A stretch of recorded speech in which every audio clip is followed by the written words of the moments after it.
Hi guys, today pag-uusapan natin dito yung commonly asked questions regarding GMTO. Paano nga ba yung bodega style, buy low, sell high strategy gamit yung mga indicators. Meron din tayo ditong GCash, ayan. So gagamitin natin yan kung paano nga ba i-navigate papunta dito sa app na ginagamit natin. As we can see, meron tayo ditong nilagay na EMA, paano nga ba ito set up, as well as bakit nga ba siya nagkakaroon ng pag-akyat ng presyo kapag tinatamaan niya yan. Meron din tayong MACD, paano nga ba yan i-activate. Ipapakita ko dito kung paano magkaroon ng USDT gamit GCash natin dito. This is only an example guys, especially doon sa mga nagtatanong. So ito na yung pinaka-video na yun, step by step na gagawin natin dito sa content natin today. Just to acknowledge yung questions ninyo, masagot ko yung mga nagtatanong sa atin dito guys. No? So bago tayo dito magsimula, kung hindi nyo pa na-like itong video na ito, please like this video first. Subscribe nyo yung YouTube channel natin, turn all the bell icon para ma-notify kayo dito sa mga updates natin na ginagawa sa ating YouTube channel guys. No? So gamit nga itong application na ito is that ito pa lang yung app na available ang GMTO for the Meteon Run na tokens nga itong si GMTO. No? So dito sa video natin today, gagawa tayo dito ng step by step na pag-transfer ng GCash. Paano nga ba puntahan itong application na ito dahil ito pa lang yung merong liquidity, may volume, anytime pwede mong i-exchange like buy and sell. So ito pa lang yung platform na merong GMTO na pair to USDT. So punta lang kayo guys sa pinaka-description ng video natin. Ayan, dito. And then select nyo lang itong more. And then pagkatapos nyan, select nyo lang itong pinaka-official link guys, no? Make sure na nagamit nyo yung pinaka-official link natin para makaiwas sa mga phishing links online dito guys. Na as mentioned, ito pa lang yung platform or application na may available yung GMTO. No? As of recording this video, and please be aware of that kasi adaming mga phishing links online, especially in crypto space. So make sure you check this official link guys. No? So select lang natin ito. Ayan, so mapupunta tayo dito. Kailangan mo lang dito yung email. So madali lang mag-create ng account dito. Parang gumagawa ka lang ng Facebook account mo. So email lang din yung ginamit ko dito na related for crypto. No? At pagkatapos na makapag-create ka na ng account, pwede mo nang i-download yung app. And then sa application, ganito yung pinaka-user interface. No? So ako dito, nag-verify lang ng account ko. I just verify my account. So ginamit ko voter's ID if I'm not mistaken, or I think driver's license ata. And then pagkatapos niyan guys, if ever man na-verify na yung account mo. So again guys, no, I'm just sharing this idea lang and makapag-execute tayo dito as well as yung bodega strategy na tinatawag, parang DCA. Dami kasi mga nagtatanong regarding the GMTO, no, na potentially magiging SLP type na magkakaroon ng pag-angat ng presyo. Pero again guys, no, highly speculative yung tokens na yon. I will just share dito ng ideas, no, kung paano siya magkakaroon, and then like the buy and sell ideas guys. And then again, itong video natin today is just for ideas lang, no, for educational, and I just want to share my experience just to answer yung feedbacks from the community. No? And again, this is not financial advice. So ganito na yung pinaka-user interface. Once na ma-verify yung account mo, punta ka lang dito guys sa may more, no? Ito. So select mo lang itong more, and then dito sa baba, ayan. So meron ditong fiat. So P2P, select lang natin ito. Ito guys is ma-activate lang kapag na-verify na yung account mo, no? So yung gagawin natin, meron tayong pinaka GCash. Just an idea lang for the step by step, no? Try natin dito magkaroon ng USDT. So GCash to USDT muna. So yung USDT na yon, yung gagamitan natin to like simulate or execute nung GMTO, no? So pagkatapos niyan, select lang natin dito muna payment method, and then GCash, confirm, and then pagkatapos niyan dito sa amount, and like for example 6,400, ayan, and then I just need to confirm. Again guys, this is on idea lang kung paano siya i-navigate. Dito may lalabas na ng mga available, no? So ito mas mura, 60.40. Isi-select ko na lang ito, isi-select buy ko lang ito. So dito guys sa PHP, select ko lang dito yung 6,400.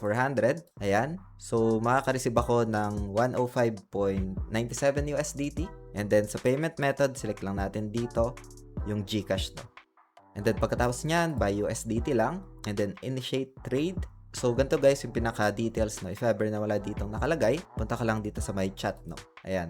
And then, chat mo lang siya. GCash details. Ayan. GCash details, please. So, select lang natin itong pay. Ayan, so mapupunta tayo dito sa pinaka-screen na ganito. So nakalagay na dito yung pinaka-GCash number niya. as well as yung amount, no? So, ikakopy lang natin yung pinaka GCash number niya. Ayan, copied. Punta tayo sa GCash. Ayan. And then dito, select lang natin yung send. And then express send. And then paste lang natin dito yung pinaka number niya. Ayan. And then 6,400. So, lalagay lang natin dito. 6,400. Done. And then next. So, pwede mo rin i-double check as well dun sa chat. If ever na kung ano yung pinaka-username niya, guys. Pagkatapos niyan is yes, I confirm na tama ang number. Send. And then, pagkatapos niyan, screenshot lang natin ito. Download. Okay. Pagkatapos niyan, balik tayo dito sa app. And then, I have paid. Select lang natin. And then, dito guys, payment screenshots. Click mo lang itong plus icon na ito para ma-add yung screenshots. Select lang natin. Choose from album. 64, ayan, and then confirm. And pagkatapos niyan, tap lang natin itong I have paid. Select. And punta lang tayo dito sa chat. So, makikita natin dito na we have marked the order as paid, no? So, dapat meron tayong marireceive na 105.97 USDT, no? So, dito guys, order have been completed na, no? Ayan, so 105.97 USDT. I think meron akong naiwan sa pinaka-spot ko kanina na 4 USDT. So, ma-add yun, more or less 110 USDT ang available dito sa pinaka-account ko, no? So, done ko lang ito. Ayan, ito yung pinaka-order details, no? So, yung pinaka-number niya as well as yung amount. And pagkatapos niyan, back muna tayo. Ayan yung mga orders ko pala. Meron ako mga nabenta. So, nag-reflect na rin ito sa GCash ko. And ito yung recently na ginawa natin, no? Itong 6,400 na example for the USDT. So, back muna tayo. And then back. And then back ulit. So, dito guys, no? Para puntahan yung GMTO na pair, sa mga nagtatanong dito, quick tips lang. Meron dito mga banners, no? Na like for example, this one. So, pwede ka ditong mag-join muna. So, like, select mo lang muna ito and then participate since like if you do some executions, ay pwede ka pang manalo dito ng mga vouchers or points, no? So, log into participate ka lang dyan and then pwede ka pang manalo ng additional rewards, no? So, let's go back. Aside from that, guys, is that pwede kang pumunta sa bonus center and then select mo yung mga available vouchers dito or tokens like other USDT dito guys, no? So, a quick tips lang dito. So, pagkatapos niyan guys, no, para puntahan yung GMTO, punta lang tayo dito sa my trade. Ayan. So, nag-reflect na yung pinaka-USDT natin. Andito na siya. And then, para makita yung GMTO guys, so, yung default kasi dito is BTC USDT. So, palitan mo lang siya. Search mo lang siya dito ng GMTO, no? In case na BTC USDT yung nakalagay doon. So, GMTO spot, and then select mo lang ito. And then, sa pag-check ng chart guys, punta ka lang dito. And then dito, nabanggit ko itong EMA50, tapos MACD. Madali lang siya i-setups guys, no? Punta ka lang dito sa settings, and then indicator settings, and then EMA. So, update mo lang siya into 50. So, tatlo kasi yan. So, iwan mo lang dito yung isa, no? Like, for example, this one. So, EMA50 yung maiiwan, and then confirm mo lang.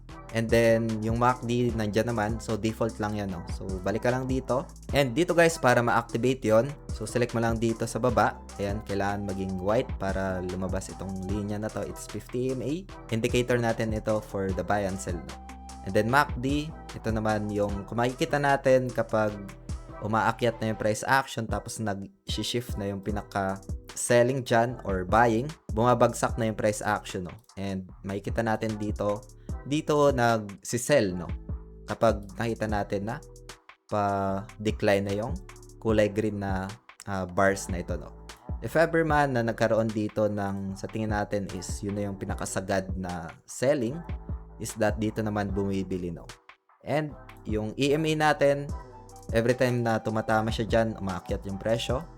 Ayan, tumatama, umaakyat, tumatama, recently tumama, umakyat yung presyo, no? Ito lang yung pinaka-basis and reference, guys, no? It's okay to have this indicator para mas magkaroon tayo dito ng guides, insights kung paano siya nag-work, no? So ngayon, let's go back muna. Dito guys, no, we have 100 USDT. Sa limit order, if ever man na gusto natin na bumili dito, ayan, pwede yan guys dito sa limit order, no. So pwede mong i-edit yung pinaka-price. So kung gusto natin bumili sa mas mababa, so pwede yan, no. And then pagkatapos niyan, select lang natin ito, yung pinaka-amount or balance na magagamit dyan. I think this one is, yan, 26%. So, 28 USDT. And pwede mo yung iset for the limit order kapag bumagsak sa 77 yung price niya, makakabili ka ng GMTO, no? So, select natin and then confirm. And, ganun siya nag-work, no? Yung limit order. So, pwedeng mas mababa, pwede mo set up dyan, tapos amount, and then trigger mo lang itong buy GMTO, no? So, kung gusto mo naman makabili ka agad, punta ka lang dito sa limit, select mo lang siya. And then market. And then like for example, set tayo ng like yan, 30 USDT, 31 USDT, 39% ng available balance mo yung mababawas. So select mo lang ito, buy GMTO, confirm, and makakabili ka na kaagad dito guys, no. If pupunta ka sa sell, ayan, meron ka na kaagad dito na GMTO na tokens, no. So ganun lang siya guys, dito na mag-work. Kung gusto mo naman siya ibenta ng mas mataas, punta ka lang muna dito sa sell, and then limit order, select mo yung limit, and then like for example, bibenta mo siya ng 0.0001, ayan, sa tingin mo is aakyat siya, so gamit natin 31 USDT, so drag lang natin papunta dito, so kung sakali man na maibenta natin yan dito sa price, magiging 39 USDT, no? So magkaka-profits ka doon ng around 9 or 8 USDT. And then sell GMTO lang guys. If ever na pumunta dito yung price action, that's the time pa lang na mabibenta yung na-set mo dito, no. Once na sell and confirm dito guys, no. So mapupunta lang siya sa orders. And yun guys, ganun yung concept ng limit order sa buy and sell. Meron tayong na-share na indicator as well, no. So kung gusto mo bumili na kagad, i-market order mo lang siya, and like set mo lang dito yung pinaka-amount, balance na available mo, and then buy GMTO guys. Sa bodega strategy naman, normally hindi market order yung ginagamit kasi makakabili ka niyan kagad. Yung ginagamit dito is limit order. So set mo lang like for example, mas mababa dapat dito, no. So select mo lang maybe like ganyan. So mas mababa dito. Pag DCA ka, gamit itong price na to. And then buy GMTO, confirm. If ever na pumunta dito yung price, that's the time na makakabili, no. So mas mababang presyo. So it depends yan guys, no. I just share the concept ng limit and market order. Kung gusto mo makabili kagad, market order lang, and then kung magkano yung amount, and then buy, confirm, and magkakaroon ka na doon ng pinaka GMTO guys. So highly speculative itong tokens na ito. Halos kapareha sila ng concept ni SLP. Please be mindful lang sa risk management ninyo guys, no. I'm just sharing some insights lang dito kung paano siya nag-work, especially doon sa mga nagtatanong, no. So yun lang guys. If you find this video interesting, please like this video and comment lang kayo kung meron pa kayong mga questions. Gagawa natin dito ng idea, no. So you can explore this application.